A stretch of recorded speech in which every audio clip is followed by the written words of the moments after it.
Welcome to Life Planning 101, brought to you by Smart Money Group and Kennedy Financial Services in Eastland, Texas. Tune in every week as we share important information to help you and your family live life on purpose. Insurance, investments, legacy and tax planning, and much more. All covered now on Life Planning 101. Hey everybody, how's it going? It's just me and Aaron today on Life Planning 101 on the Black and White Market Minute. How's it going? Going good. Yeah, we're missing Sam. Man, he's not. I thought he was a good friend, but he's been sending me pictures of moose and deer and these beautiful, beautiful mountains. And he knows I'm just sitting there looking at my computer screen. We're gonna have to talk when he gets back. Yeah. That's just not right. Or you're just looking at hills here. You don't get any mountains over here. Mesquite and dirt. Exactly. Well, at least it's not Lubbock. Lubbock, you just have dirt. Well, I'm gonna go see that beautiful land of God tomorrow. Oh, yeah. Yeah, when we were there, it was always the rule, it never failed. When you washed your car, it rained or you got a dust storm. And yes. So you just didn't wash your car there. That's exactly right. Well, what's going on in the market today, Aaron? Market is beautifully boring. And that's about as much as I can say. I think it was down on the week, but minimum as of now, like 0.4, something like that, very, very small.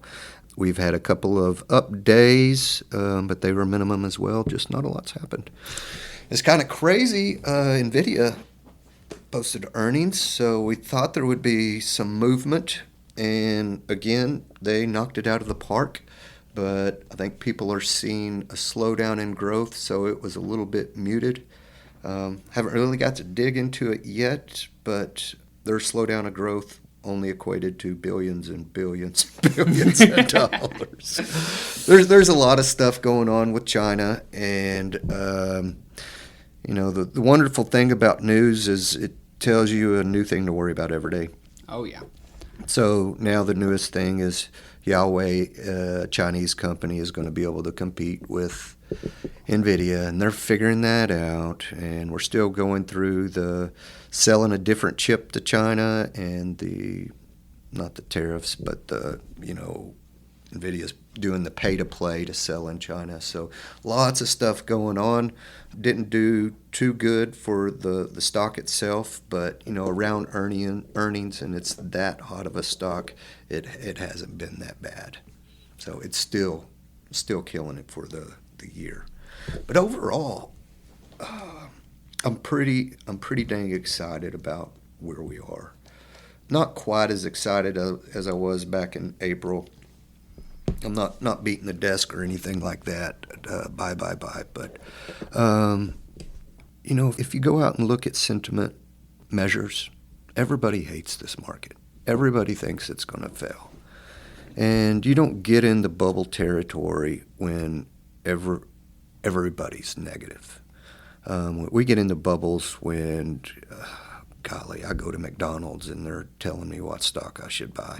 Everybody's been to that point. We're not there. Well, that's what it was. Close. I mean, I was 1 year old when when the computer bubble really hit. Sorry. Quit talking. But from what I hear about it, whenever I learned it in history class, it's that everyone was so happy and so like, oh my gosh, look at this, look at what's happening. Even in 2008 with the housing crisis, it wasn't oh no, everything's bad. It was, oh my gosh, do you see these housing prices? No, that's exactly right. And that's one of our biggest measures when we're looking at money is how excitable people are and what the momentum index is. Because when things are super hot, people lose their absolute mind. There's no price too high, that they're going to pay. When we look at individual names, there's plenty of those out there, like, oh my gosh, that's a really, really expensive stock. But it's not across the board. Still lots of opportunities, and there are so many companies out there that haven't participated that, it's just licking my chops. Yeah. It's exciting. We did make some changes in our portfolio this week. One might be a little bit head-scratching. The other's a no-brainer. We bought ASML, and they are a vital company to the production of semiconductors. Okay.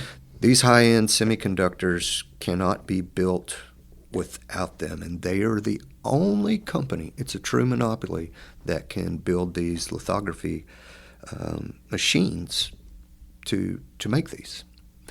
You're starting to use big words. Yes, so I'm going to take stop it there. back, take I'm it going to back. stop there. But they're the only ones. And that's a good and a bad thing. They're super expensive right now, so companies are trying to figure out how not to advance to have to use their machines. Right. But they're still absolutely killing it. Their revenues are growing through the roof. And let's just say there is going to be a lot of pent-up demand. Mm-hmm. Their closest competitor is probably 10 years away, but it's a hated company. Right. Well, I mean, anytime you see it with anything, once someone starts making more money than you and starts getting that monopoly, you're gonna start hating on them because they're doing it right. Yeah, and that's a very good point. But they're a company overseas, so number one, you got to say, okay, you're going to get the European discount. Right. But second is they are vital. I don't know if I've said that enough. Vital to the creation of semiconductors. So there's a lot of thoughts on them being able to sell to China. Right now, they're playing along with Mr. Trump and not doing that. But what happens there? Do they eventually break off and start selling their machines, or do we kind of pull them under our wing here in the U.S. and try to protect them and start investing in them? And which way are we going to go? Right. It's So we have the little China problem with them, the European discount, and we're to the point that chips are so small, it's almost mathematical to get any smaller. Not quite there. We're about 10x away. Right. But just think about that from the atom size. That's crazy. That's tiny. So they're running into problem either from straight physics of how to do it, and then the cost to have them built. Because right now they're very small and they are cost prohibitive for a lot of companies. It's crazy to think that you go back a couple decades and we were building computers that were as big as a room that could do a lot of stuff, and now we're over here talking about conductors, nanometers, in physics that you got to like get into it, yes. to quantum and whatnot. Yes. It's crazy. I really think I've already coined the term in my head, is that we're gonna call this era the battle of chips to see when they can build it, honestly. And we're there. So since we're battling physics, they're looking for a different way. They're looking at making 2D chips. So that would be something new. But to me, if you got a company that is that far ahead of everybody else, they own the entire market, they have some time to start building out this new technology while everybody else catches up. Mm-hmm. And by the time everybody does catch up, they're way ahead. It's We're buying it cheaper, very, very cheap. Right. We're almost half the price that it normally costs. Their growth isn't slowing down, dang near 30% a year. Nothing is wrong with the company other than we say, what if? Right. So we picked that up. We sold Hershey's. I know everybody's heard me scratch my head on Hershey's. The more we worked on it, we live in Eastland, Texas. We already talked about the dirt and the mesquite. Yeah. I don't want to rely on the rain. And, best case scenarios, we're about 2 years away from having good cocoa crops again, and just don't want to wait on another commodity, to do well for the company to do well. Absolutely love Hershey's. Probably pick it up again sometime. Price should be cheaper. So nothing's wrong with it. It's just don't want to battle the commodity prices. For sure. And the last thing we did is we trimmed our position in Costco. Costco is another one of those. Notice I said trimmed. I didn't think I'd ever do that, but we trimmed it down to a very, very small position and still holding it, but everybody's got their gains out of it, and we're running on free money right now. And with that money, we bought Rolls-Royce. Not the car, We're not that cool. I was about Not to Rolls-Royce motors. That's different. But let's just call it power generation. It is really, really cool. They build the big turbine engines for the big planes, the Airbuses and all that. They build all the motors for the nuclear submarines for Britain. That's kind of cool. Just a bit. One of the areas that I like, that I'm most intrigued about, is they're building small nuclear reactors, small modular reactors. So there's some other companies that we've been looking at, but they haven't hit the characteristics that we need to be in our portfolio. And these guys there, they do it all. I mean, they're just power generators. And it's a turnaround story. It has knocked it out of the park. I think it went from pennies to it's about $14 right now. Oh, wow. So, and that's in a very, very fast turnaround. But still, as of right now, in this turnaround, they are relatively cheap to today's earnings. And the slowdown shouldn't stop. You just look where we are. We're pushing for nuclear. We're pushing for better power generation more efficiently. Rolls does all that, and they do a fantastic job. And icing on the cake is they think outside the box. They're doing this new thing with this motor, so numbers are not even going to be close. But here you go. I'm Airbus. I need to buy 2 motors. It's going to cost me $1 billion. Airbus says, geez, that's too dang much. So I say, okay, you know what? Actually, we're going to set this up kind of like a lease. And for every hour I use the motor, then I'll pay you for that. And that's what they're doing. So who else is... That's pretty dang cool. A subscription service for motors. Subscription is what has service happened for here. motors, yes. You know, So that might sound a little cheap or whatever, but you know, if you're trying to grow your fleet and use the best out there, and you know the money's eventually going to get there, would you rather get paid now for these motors or have to wait 2 years, 5 years, 10 years until it comes down the road? They're saying, hey, let's do this now. Let's make this work. Well, and I love that. Yeah. Well, and there's psychology to it too. For whatever reason, we as humans, you know, if I told you today, hey, I'm going to give you this for, like you said, $1 billion, or I'll let you buy the subscription for however many a month, you're going to do that for the rest of your life, to where I'm going to get well over that $1 billion mark. Notice we're not buying CDs anymore. Right. You know, there's no buying the album. You're going to just rent the music. Exactly. One way or the other. Unfortunately, it's terrible. And it's that way with everything. Subscriptions as a service. Yes. Adobe, you know, that's how we buy our technology. Yeah. Well, even if you look at budgets nowadays, it's never just a dish bill. It's I have Hulu, Netflix. You have every subscription service that you have in there. So it's becoming more commonplace, and I think it's just what you were saying with the other company. You know, that it's going to divulge into 2 different places, where it's going to come back around to itself to say, do we really want to keep this service, or are we going to create a new thing that's not subscription based? Because at least in America, we're a very I want to own it people. Now, I think, you know, so it's I'm excited to hopefully see what that becomes, because we're definitely meeting that point with as many subscription services that are out there, and how many have bundled up with each other and whatnot. And I can only imagine what that would do to the stocks within those vicinities too, you know, kind of bringing it back to the investments. Yes. And, you know, the exciting thing is, if it worked, if it's working for everybody else, why can't it work in the industrial world? Right. So. Well, isn't that kind of too, just off the top of my head, isn't that kind of what stocks are? To a point, you know, you're kind of leasing it to get some stuff, and then you give it back, and it may be worth more, maybe worth less. But no, we're not traders. Oh, right. Sorry.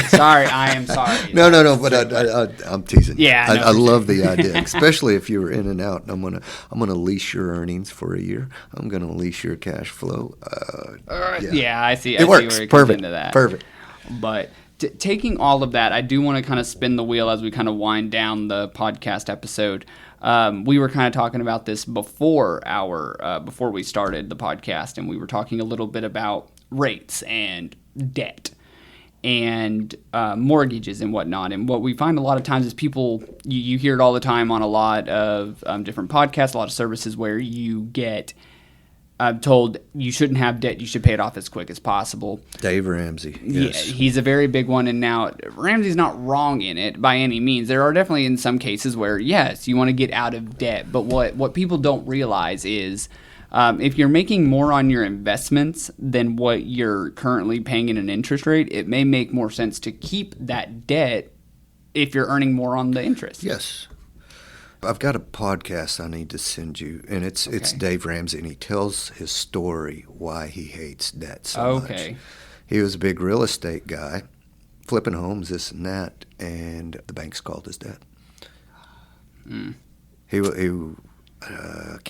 don't think he was in trouble until they did call his debt, and then, it wasn't just that bank. Every bank said, "Oh gosh, you're calling it."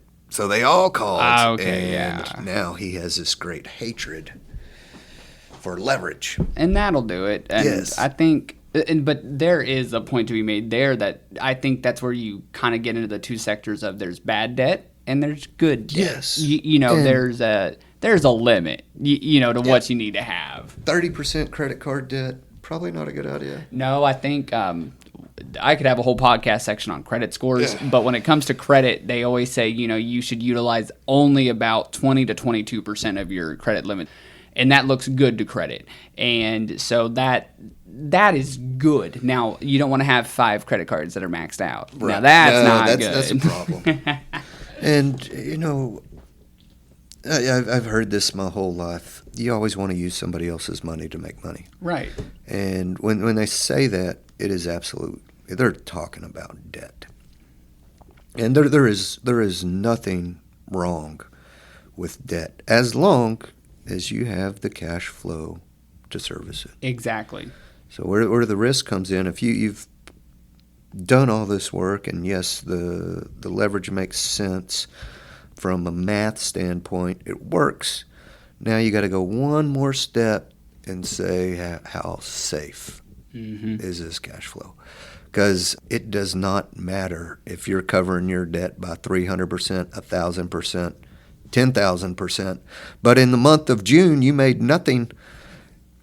You can't pay your debt, and it could be called. So it's very, very important, to make sure you can service it, not only from a dollar amount, but from a risk standpoint, volatility standpoint. But, yeah. And also lots of debt's good debt. Yeah, and also an emotional standpoint, I think, too, is a really important one to add. Oh, gosh. It's really easy when you start mathing it out on paper, like, this is my budget, I'm going to do it. But when your family member calls saying, hey, I need X amount of dollars for this medical cost or something, that may put you in a bind, but emotionally you want to. You never... I love that you brought that up because you never hear about it. I mean, not like this, that people talk about it. But, when we're sitting across the table or you're sitting with a buddy, what are they concerned with? It's the stress of having that debt. Even if they can carry it and they can cover it and, everything is working fine, it's just that little voice in the back of your head saying, what if we go into a recession? What if we don't get any rain? What if? And the fact that stress is overbearing. Right. And the fact that you owe somebody something, that's just something that for some people it nags on them. And it's hard because even I, personally, I have some student loans and they have very low interest rates. And I'm like, in the back of my head, I'm like, pay them. And I'm like, it makes no logical sense to pay them because I'm not losing out. And it's one of those just hard balances between logic and emotion that you have to fight yourself with. It really is. We were talking before this, and I'd never, God, nobody hate me. I've never really thought about this debt in this way. And I was sharing this with Kade. I saw this little presentation. Take $100,000 mortgage, and you're going to pay 8% mortgage rate. It's closer to normal now, but that's still high. Over a 30-year period, you're going to pay $164,000 in interest. So borrow $100, you're going to pay back a total of $264. If you reverse engineer that and say, okay, I'm going to take $100,000 and invest that, what does it take to get to $264,000? How do I immunize that? And it was 3.3%. 3.3%. So if you have an 8% mortgage, as long as you're making 3.3%, that's good debt. As long as you can cover the debt. I mean, you can cover the payments. It's good debt. Exactly. And that's that hard part of having a rainy day fund. Yes. And I think, and that's the hardest part, because people have different jobs that may pay weekly, monthly, bi-weekly, but then you have some, that it comes as it comes. If you're selling houses, you're not guaranteed that. Nothing's guaranteed in life. I think that's the hardest part with any conversation with debt is, unfortunately, anytime you have a seminar or something, they try to make it so streamlined and generalized. And it's like, unfortunately, that's not how the world works. Everyone has different emotions, different histories, different feelings, different circumstances that changes the conversation that needs to be had. Amen. There's no cookie cutter to anything. And most of the time, it's just whatever's between our ears. But it doesn't matter. We're all different. Exactly. So. And it does boil down to that. But is there any other final words that you have on this or anything else as we wind it down? No. Hey, it's a big weekend. Hopefully everybody's getting to spend time with their family. Good Labor Day. Yes. It is a long Labor weekend. Day weekend. Just say God bless to everybody, and everybody stay safe. Yeah, so y'all stay out there. And this has been another episode of the Life Planning 101 with the Black and White Market Minute. Thank y'all. Thank you for joining us for Life Planning 101, brought to you by Smart Money Group and Kennedy Financial Services. If you have questions, you can email them to lifeplanning@kennedy-financial.com. Be sure to tune in next week for more Life Planning 101. The opinions expressed herein are those of the firm and are subject to change without notice. The opinions referenced are as of the date of publication and are subject to change due to changes in the market or economic conditions and may not necessarily come to pass. Any opinions, projections, or forward-looking statements expressed herein are solely those of the author, may differ from the views or opinions expressed by other areas of the firm, and are only for general informational purposes as of the date indicated. Securities offered through Calton & Associates Incorporated, a registered investment advisor, member FINRA SIPC. Investment advisory services offered through Smart Money Group LLC. Kennedy Financial Services and Smart Money Group LLC are separate entities and are not owned or controlled by Calton & Associates Incorporated.